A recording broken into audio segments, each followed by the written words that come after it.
Bienvenidos a nuestro primer video de Estomédicos en Fisiología. Esto es porque viendo las estadísticas, una de las materias con más índice de reprobación es Fisiología. Por lo que yo les voy a explicar qué es, cómo estudiarla y algunos conceptos básicos que te van a servir para comenzar este campo de estudio. Antes que nada, quiero decirles que la fisiología es una ciencia, tiene un carácter científico que estudia el funcionamiento de un ser vivo. Ahora, tenemos varios tipos de fisiología dependiendo de los seres vivos y nos vamos a enfocar en la fisiología humana. La fisiología es una de las materias fundamentales para entender la medicina. De hecho, nosotros podríamos decir que los fallos de la fisiología es lo que estudia la medicina. Ahora bien, como toda ciencia, nosotros nos seguimos por un método científico y por un método experimental. He ahí algunas, porque es a veces un poco difícil entender la fisiología. Muy bien, vamos a comenzar ahora con los conceptos básicos de fisiología. Ya sabemos entonces qué es la fisiología, que es la ciencia que estudia el funcionamiento de los seres vivos, y nos vamos a enfocar en la fisiología humana. Ahora, vamos a dar el contexto. Nosotros, como humanos, fuimos evolucionando en un medio ambiente. Y el medio ambiente es lo que determina nuestras características. Nosotros nos adaptamos al medio ambiente para poder sobrevivir. Ese es el concepto básico de la fisiología. Entonces, el medio ambiente, que tiene ciertas condiciones que algunas varían, se llama medio externo. Es decir, algunas condiciones como la temperatura o la luz van a variar dentro de cierto rango. Y a veces esos rangos pueden no ser compatibles con la vida. Y la vida necesita mantener un estándar, que los rangos de variación sean estables. A eso se les denomina, y todos esos rangos se encuentran dentro de un medio que se llama medio interno. ¿Y qué creen? El medio interno es todo ese líquido que rodea a las células, que son la unidad fundamental del ser vivo. Entonces, esa es la gran diferencia entre medio externo y medio interno. El medio interno lo podríamos llamar como líquido extracelular y debe tener una constancia de parámetros. Ahora, para poder mantener esa constancia de parámetros, el organismo requiere de una serie de eventos para mantener el medio interno. Muchos eventos fisiológicos mantienen la constancia de ese medio interno. La suma de todos esos eventos se denomina homeostasis. La suma de todos los eventos para mantener la constancia del medio interno se denomina homeostasis. Y esto es prácticamente en lo que nos centramos en toda la fisiología. Es el eje. Entender los mecanismos de homeostasis. Hay mecanismos de cada sistema orgánico que tenemos para mantener la homeostasis. En el sistema respiratorio, en el sistema cardiovascular, en el sistema renal, urinario, digestivo, endocrino. Todos están coordinados para mantener la homeostasis del medio interno. Ahora, si se dan cuenta, hablé del líquido extracelular, que es lo que rodea las células. Entonces también tendremos que hablar del líquido intracelular, que es prácticamente el protoplasma, lo que es el fundamento de un ser vivo. Para mantener la homeostasis tenemos dos tipos de mecanismos. Los famosos mecanismos de realimentación. Y tenemos dos fundamentales: el mecanismo de realimentación positivo y el mecanismo de realimentación negativo. ¿Y a qué se dedican estos mecanismos?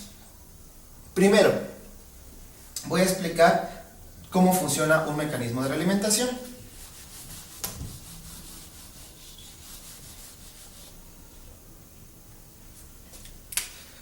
Supongamos que tenemos un parámetro del medio externo, que es la temperatura.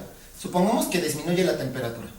La temperatura corporal del ser humano está aproximadamente a los 36 grados centígrados.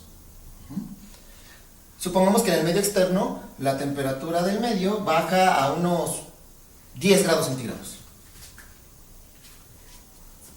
El organismo debe tener un medio por el cual pueda detectar ese cambio de temperatura. Ese medio por el cual lo detecta lo vamos a llamar sensor.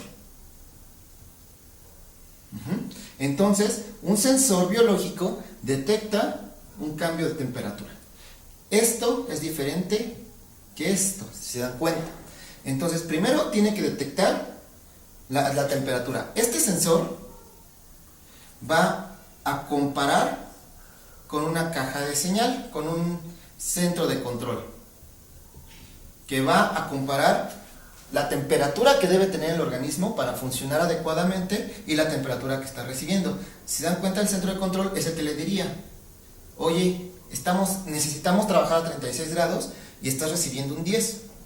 Entonces, este control va a medir la diferencia que hay entre los 10 grados y el 36. Y los 36 grados, que es el punto de la variable que debemos tener, ¿no? Podemos llamar que está recibiendo una variable X, que son los 10 grados, y lo está comparando con una variable Y, el centro de control, que son los 36 grados, ¿no? Muy bien. Entonces, el sensor detectó una entrada de variable que sería la X. El control se dio cuenta que hay una diferencia entre la variable X y la variable Y, que es la que normalmente debería tener. Entonces, para poder controlar eso, necesito un mecanismo efector. Este mecanismo efector se va a encargar de echar a andar los mecanismos para normalizar la variable X a la variable Y así mantener la homeostasis. Ahora, en este caso necesitamos incrementar depende el tipo de estímulo y la respuesta que dé el efector, vamos a nombrar el tipo de circuito de realimentación. Este es un circuito de realimentación. Supongamos que la temperatura corporal en realidad bajara a unos 34 grados, ¿no? Esto por el equilibrio termodinámico entre el medio externo y el medio interno, ¿no? Entonces, detecta la diferencia de los 34 grados a los 36. Entonces, se echan a andar algunos mecanismos efectores. Ejemplo, ¿qué es lo que hacemos cuando tenemos frío? Pues comenzamos a temblar y comienza a haber vasoconstricción de la piel para guardar la temperatura. Entonces, todos esos son mecanismos efectores que bien van a contrarrestar el estímulo que viene. Ese tipo de circuito se llama realimentación negativa, hasta igualar X y Y. Este es un circuito de realimentación negativa, es el más común en la fisiología. Viene un estímulo y los mecanismos efectores contrarrestan el estímulo para mantener la constancia del medio interno, es decir, la homeostasis. Hay algunos casos de realimentación positiva en la fisiología normal, por ejemplo, el embarazo. Cuando va a existir el parto, primero empiezan a estirarse las fibras musculares de la matriz. Una vez que se estiran lo suficiente, van a liberar una molécula química que se llama oxitocina en el torrente sanguíneo. Esto se va a detectar por los quimiorreceptores y el control lo que va a hacer es aumentar la liberación, dictar que se libere más oxitocina del cerebro y el efector va a liberar más oxitocina. Esto lo que va a hacer es aumentar la contracción de las fibras uterinas, llevando a cabo el trabajo de parto. Ese tipo de realimentación es la realimentación positiva, es decir, aumenta la intensidad del estímulo. Entonces, eso sería un ejemplo fisiológico, pero cuando hay enfermedad, y la enfermedad lo que hace son mecanismos de realimentación positiva, y estos conducen si no se interrumpen, estos pueden llegar a conducir a la muerte. Un caso, por ejemplo, la insuficiencia cardíaca, donde el corazón ya no puede bombear más sangre, se empieza a acumular la sangre en el corazón, ya no puede bombear todavía más y va disminuyendo la eficiencia de contractes del corazón, llevando incluso hasta la muerte. Entonces ese sería un ejemplo de realimentación positiva, pero en un contexto de patología. Muy bien, estos son los ejes cardinales para entender la fisiología y comprenderla. Ahora, ¿cuáles son los tips que necesito yo como estudiante? Primero, la fisiología es una ciencia experimental. Por lo tanto, el abordaje experimental de la fisiología es diferente a solo memorizar. En la fisiología no necesitas exactamente leer demasiado, sino entender el concepto, como acaban de ver. También como tradición médica, pues a veces nos enfocamos a memorizar y casi no entender, entonces sí tenemos que entender. Sobre libros que consultar, yo recomiendo ampliamente utilizar el Boron, no el Guyton. ¿Por qué el Guyton no lo recomiendo? Porque es muy extenso y no da el abordaje experimental que se tiene de la fisiología. Entonces, ese es uno de los puntos que yo recomendaría para que puedas estudiar fisiología. Y número 3, precisamente como tenemos que entender más que tener mucha cantidad de información, cuando leas fisiología, cuando estudies fisiología, trata de estar lo más concentrado posible y durante periodos cortos de tiempo.